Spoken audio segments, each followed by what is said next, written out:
When the mighty Thutmose III drew his final breath, Egypt stood as a titan among nations, a warrior king and genius strategist. He carved a domain stretching from Nubia to Syria, responsible for the peak extent of all of ancient Egypt. But what followed his reign wasn't just succession, it was a slow spiral into heresy. This is the story of a dynasty at its peak, a crown growing heavier, and a world on the brink of religious upheaval. It was 1425 BC. Amenhotep II had big shoes to fill.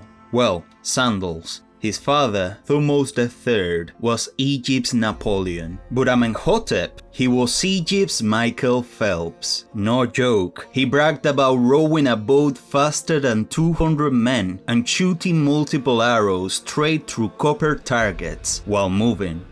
There we go! 7 targets shot while running, without missing. Sire, if you keep breaking our targets, we'll run out of copper.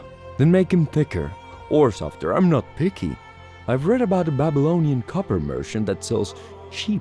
Your Highness, that was the very well-known Akhenaten, responsible for the world's oldest customer complaint, but he lived over 300 years ago. Can we not bring him back to work? Oh, true. He was a Babylonian barbarian.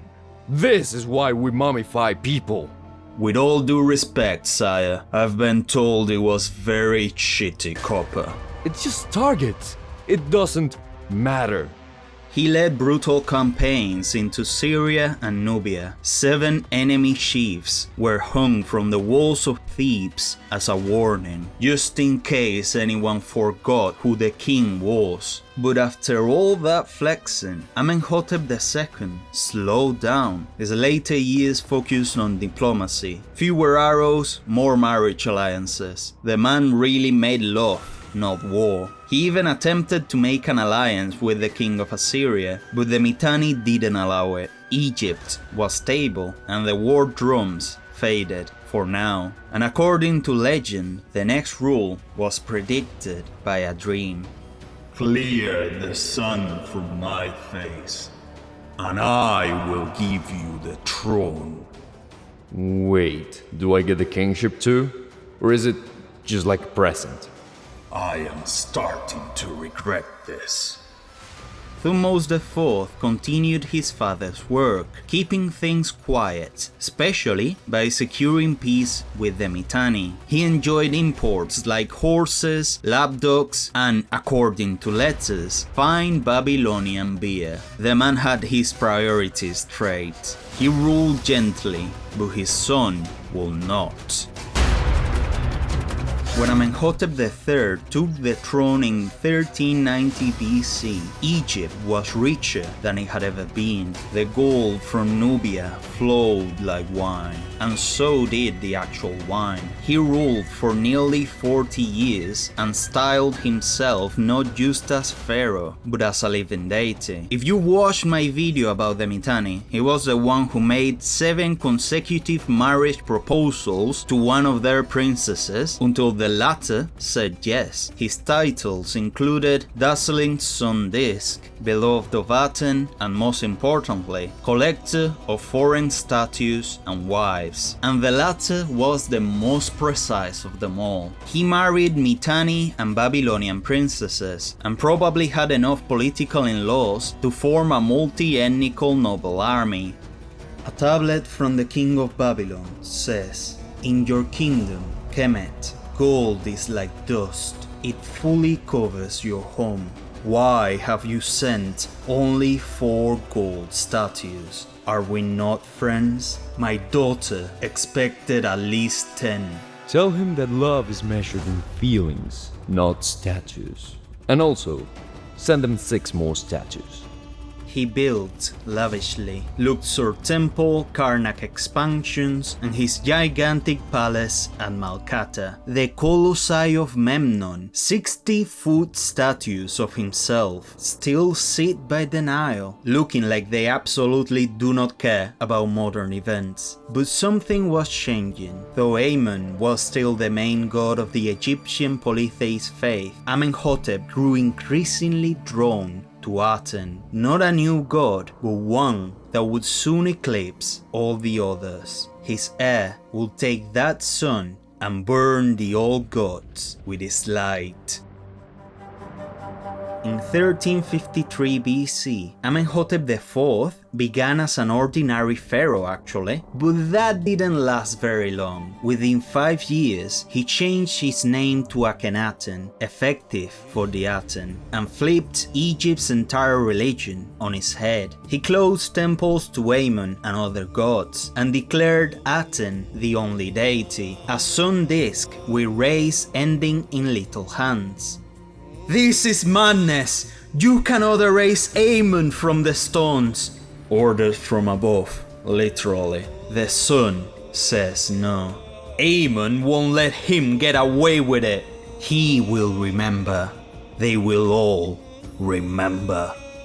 At the height of his power, Akhenaten had apparently imposed a monotheist faith in his empire. He exiled priests and erased centuries of gods, banishing Ra, Amon, Osiris, and Thoth from education, hymns, and hearts. In their place, he raised an omnipotent god of the sun. No more jackal-headed guardians or falcon-eyed war gods, no crowded pantheon. He called himself the son of the Aten. His words were his will, his breath its light, and from this belief he forged a strange new empire, one of empty and open temples, silent gods, and a king who ruled like an Abrahamic prophet. The religious population of Egypt did not like that. He built a brand new capital, Akhenaten, or Ison of the Aten, also called Amarna, in the middle of the desert, a city of light, purity, and really strange art. Gone were the muscular, idealized statues of past pharaohs. Instead, Akhenaten appeared with a long face, pot belly, and curved limbs. You know, those new pharaonic statues do look different. Sire, their artists were ordered to show the truth. Maybe they should try minimalism next time. Akhenaten married a queen that you might have seen before, one whose face will come to symbolize the timeless beauty of ancient Egypt, Nefertiti, who praised Aten alongside her husband and daughters. But while the sun shone on the city of Akhenaten, the legacy of Thutmose III began to crack. In the palace of Amarna, 2 scribes, Yatu and Benu, are surrounded by clay tablets and scrolls. Another one from the north. "Send soldiers, the Mitanni are collapsing, the Hittites are coming." They are all starting to sound the same. So are our answers. We're not answering any of them. What is a scribe to do when the king listens only to the sun? You'd think Aten will whisper back something by now. Maybe he does, but only Akhenaten hears him. As foreign vassals pleaded for aid, as enemies of Egypt drew close to the borders, no aid came from the north, no support from the east. Egypt asked for help, but nobody came. The king remained in his holy city of Akhenaten, surrounded by hymns and empty streets. With his eyes on the heavens, Akhenaten ignored the chaos on earth. Whispers of plague filtered through the court, then disappearances. The queen Nefertiti vanished from inscriptions. Royal daughters ceased to be mentioned. Close advisors gone. And what about Akhenaten himself? I wonder if the sun has grown tired of being worshipped. Or maybe just moved on. The two of them sit in silence, watching over the tomb of Akhenaten. In 1336 BC, when the end of Akhenaten's life came, there were no parades, no mourning crowds, no temple rites, just the dust, the sun, and the silence. A new name emerged, Smenkhare, a young king, a shadowy figure. Some claimed he was Akhenaten's half-brother, others whispered he was a son-in-law. For a brief moment, he wore the double crown of Egypt, 2 years at most, then gone. No tomb, no body, just a name, carved hastily and scratched out just as quick. Then came an even stranger successor, pharaoh Aten, I'm not even joking, I can't pronounce that. Pharaoh Aten. I got it. Some believe it was Nefertiti herself, returning to power not as a consort, but as a pharaoh. Others argue it was Aten, Akhenaten's daughter, placed on the throne to hold the line. She took up the banner of Aten, but she could feel that the winds were changing. Her rule was a balancing act on a crumbling altar, and it didn't last. Just 2 or 3 years, and then silence again. Amarna was emptying. The priests were gone.